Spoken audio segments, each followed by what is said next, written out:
आङो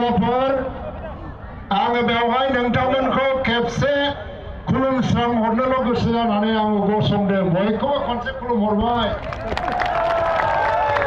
बर' गोरोबथा जानायनि थाखाय जोंनो साबायखर दाहो, गाहाम हामलायनायबो दाहो। उल्टा जोङो रायजो राजानोसो गाहाम हामलायनाय जासिनो गोनां जादों। नोंथांमोननो गासिनोबो साबायखर आरो गाहाम हामलायनाय जासिबाय। गोदान जुग जागायबाय। गोलाव बाथ्रा बुंनांगौनि बाथ्रा गैया।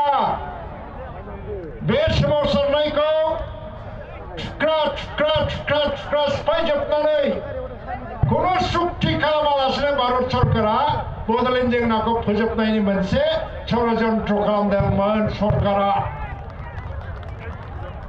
आरो बेखौ जोङो दिनै मोनसे गाबोन मोनसे गावस्रालांजोबनानै जों गावनो गाव लोरबां जालांदोंमोन।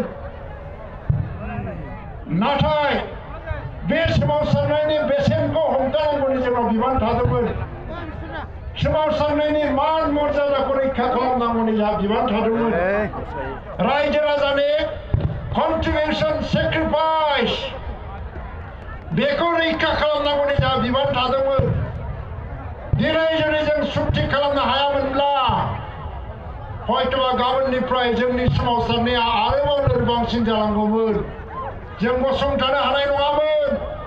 35 बोसोरनि एनडिएफबिनि हाथियार लानानै सोमावसारनायनि बेसेनाबो हयतोबा जों दिनै सुक्ति खालामामोनबा गाबोन समफोरनिफ्राय हयथ' थाहैनाय नङामोनबो जानोबो हागौ।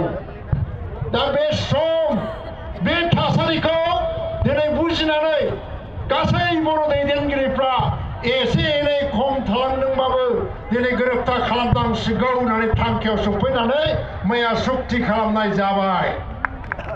आरो बेनि दारै बड'लेण्ड टेरिटरियेल रिजन दानाय जाहैबाय। दिनैनिफ्राय बिटिएडि गैलिया, बिटिआर जाबाय। आरो बे गोरोबथाखौ सोरबा मानियाब्लानो थादों होननाय गैलिया, गासिबो मानिजोबबाय। खारना मा खुगाजों जेखि बुङा खाथायै खलमै नोंथाङा बे सुक्तियाव आंहाबो मदद होदों होननानै मैया सुक्तियाव सहि होबोनाय जाहैबाय। बिटिसिनि गाहाय खमफ्रि हाग्रामा महिलारियाबो आंबो साखि हिसाबै थाबाय होननानै सहि होबाय। आरो बिनि उनाव बेवहाय आं गैया होननानै रावबो बारग'नाय नङा। बिनि थाखाय दुलाराय बर' फरायसा आफादनि दैदेनगिरिफोरखौ खावलायनानै साबायखर बावनांगोन। मानो गावस्रालांजोबनो नागिरनाय हान्जाफोरखौ सान हर खाथिनानै खौसेयै लाखि लाखि लाखि गासिखौबो जे मोनसे टेबोलाव ज' लाबोनानै सुक्ति होनो हादों, सहि होनो हादों। बे दुलाराय बर' फरायसा आफादखौ जोङो साबायखर बावनांगोन। आरो बेनिफ्राय जों साबायखर बावनांगोन रन्जन दैमारिखौबो। जेलनिफ्राय ओंखारदों, बिथाङा सुक्तियाव मा लिरनाय दङ नायनो मोनाखै। नाथाय दुलाराय बर' फरायसा आफाद आरो जोंखौ फोथायनानै बिथाङा मेगन मेसेबनानै सहि होदों, खौसेल' थांनानै थानांगौ होननानै। सावरायग्रा फेरेंगा बिदाय बाथा गासिबो फैजोब्बाय म्यानमारनिफ्राय, भुटाननिफ्राय, बांलादेशनिफ्राय। बिसोरबो बुंदों दुलाराय बर' फरायसा आफाद आरो जों बर' हारिनि दैदेनगिरिफोरखौ जोङो फोथायो। नोंथांमोना जेराव सहि होनो थिनो जों बायनो होगोन बिथांमोनाबो। आरो दिनै गबिन्द बसुमतारी एनडिएफबिनि गेजेराव दिनै बेसेबांबा गोलाव सम भारत सरकारजों सावरायनायखौ दैदेनबोबाय थादों होनना बुङोबा गुबुन हान्जाफोरा सुजुग मोनाखिसै। गबिन्द बसुमतारी दैदेननायाव एनडिएफबि प्रग्रेसिभआ बे सावरायनायखौ दैदेनबोबाय थादों। दा दिनै देरहादोंबा बे आफादफोरनिल' देरहानाय जानाय नङा, बे जों गासैनिबो देरहानाय। बे सुक्तिजोंनो मा मोनगोन? बे सुक्तिजों आसामनि बर'फ्रा गावनो नागिरदोंमोन बिटिसिनि बायरा, बिटिसिनि सिंनि होननानै। बिटिसि सिंनि बर'फोरखौ बिटिसिनि बायरानि मानसिफ्रा सोंखारिग्रा जाबायमोन, दुखु मोनग्रा जाबायमोन। गावसोरल' जायो, जोंनो होआ। नाथाय बे सुक्तियाव बिटिसिनि बायरायाव थानाय बर' मानसिफोरनि डेभेलपमेन्टनि थाखायबो बर' कसारि डेभेलपमेन्ट अट'नमास काउन्सिल दानाय जागोन होननानै मोनसे सुक्तियाव जोङो भारत सरकारखौ गनायथि होनो हादों आरो बिनि दारै आसामनि बर'फ्रा गावजों गाव गावस्रालायनो नागिरदोंबाबो बे गावस्रालायनाया थाबथाफिननानै जों दिनै खौसे जाफिनबाय आं मैया बुंदों बिटिसिनि बायरानि मानसिफोरखौबो नोंसोरो बायरानि बर' सिंनि बर' होननानै साननायखौ बाद होनांगौ जों एक बर' जाति हिसाबै साननानै जोङो आवगायलांनांगौ होननानै आं खावलायदों बिथांमोनाबो बुंदों जागोन आदा दिनैनिफ्राय जों एक बर' हारि होननानै खौसे खामानि मावलांगोन बिराद गिदिर देरहासारनाय सेन्ट्रेल इउनिभार्सिटि मोनदों मा मोनदों बेथ' बाथ्रा आलादा मेडिकेल कलेज मोनदों बे बाथ्राया आलादा नाथाय हारि खौसेथिनि थाखाय जाय सुक्तिया हारिखौ खौसे खालामनायनि मोनसे लामाखौ दाबाय बेनिफ्राय देरसिन बाथ्रा गैया रायजोफोर बेनिफ्राय देरसिन बाथ्रा गैया गाबोन एनडिएफबि रिहेबिलिटेसन मोननांगौ केस उइड्र जानांगौ जेलाव थानायफ्रा गनांगौ बेनि क्ल'सआ बाहाय दंजोबो गासिबो लिरजोबनाय दङ भारत सरकारा मावनांगोन इभिन जायफ्रा दिनै रन्जन दैमारि बिदाय बाथामोनखौ लाबोनानै जेलनि साजा होनो गोनां जाहैबाय आयेना बुंदों नाथाय भारत सरकारा बुंदों जिहेतु शान्ति सुक्तियाव फैबाय जेला बिथांमोननि साजाखौबो जेसेबां हायो एसेबां खमायनो नाजानाय जागोन होननानै बुंदों बे सुक्तिया सोरबा सासे मानसिनि थाखायल' जायाखै सोरनिबा मोजां मोननाय गाज्रि मोननायनि थाखायल' जायाखै हारिनि गासैबो थाखोनि मानसिफोर गासैबो आफादनि मानसिफोरनि रैखाथि जौगानाय गाहाम बिथिंखौ नोजोर होनानै खालामनाय जादों दा ओंखायनो रायजो राजाफोर जोंनाव गोनो गोथो जानो नाङा दिनै गाबोन सोरबा बेखौ हेंथा होदोंब्लाबो बेयो दिनै भारत सरकारजों खालामनाय मोनसे सुक्ति आसाम सरकारजों खालामनाय सुक्ति आरो बर'नि सोमावसारग्रा हान्जाफोरजों खालामनाय सुक्ति बेखौ सोरबा मानिया होननानैबो बुंनाय नङा मानिथारनांगोन आरो बिनि नामावनो सोलायनो बारा गोबाव गैलिया 40तानि जायगायाव 60ता मेम्बार जानोसै पावारफुल जानोसै आरो बेजों जों डेभेलपमेन्टनि खामानि मावनोसै भारत सरकारा लामा बानायनो बिल्डिं बानायनो जोंनो 1500 कोटी टाका पेकेज हरनायनि बाथ्रा बुंदों बेजों जों डेभेलपमेन्टनि खामानि मावनोसै दा बे सुक्तिखौ रावबो गनायाब्लानो थानो हानाय नङा আজি মই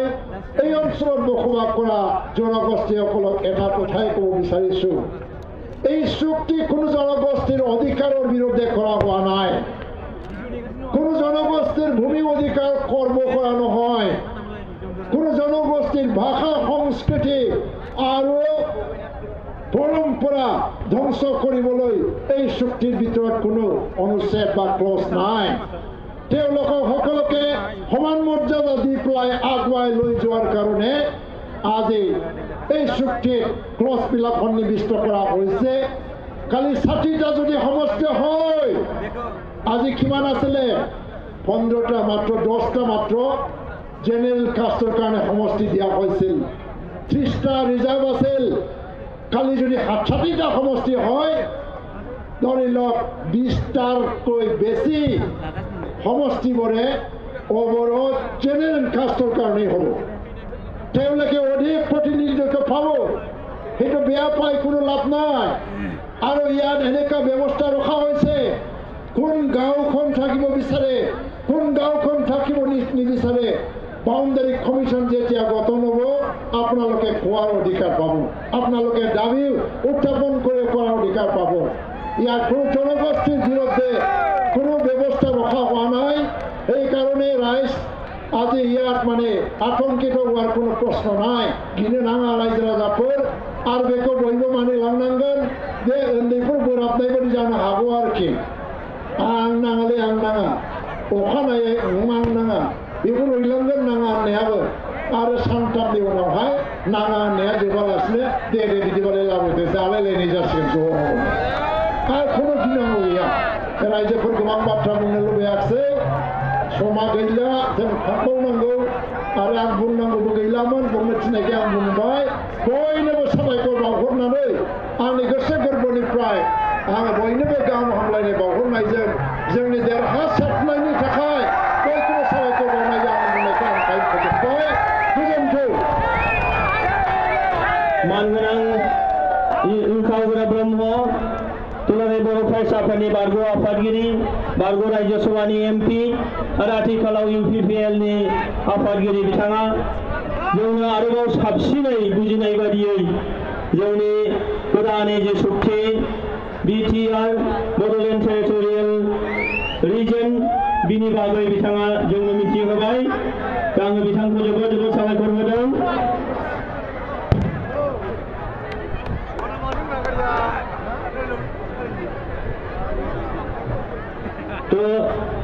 मानगोनां रायजो राजाफोर श्रद्धेय रायज दिनैहाय जोङो जोबोद मोनसे गोजोनथाव मोनसे थासारियाव दिनैनि हाबाफारिखौ जोङो खुंफुंबाय।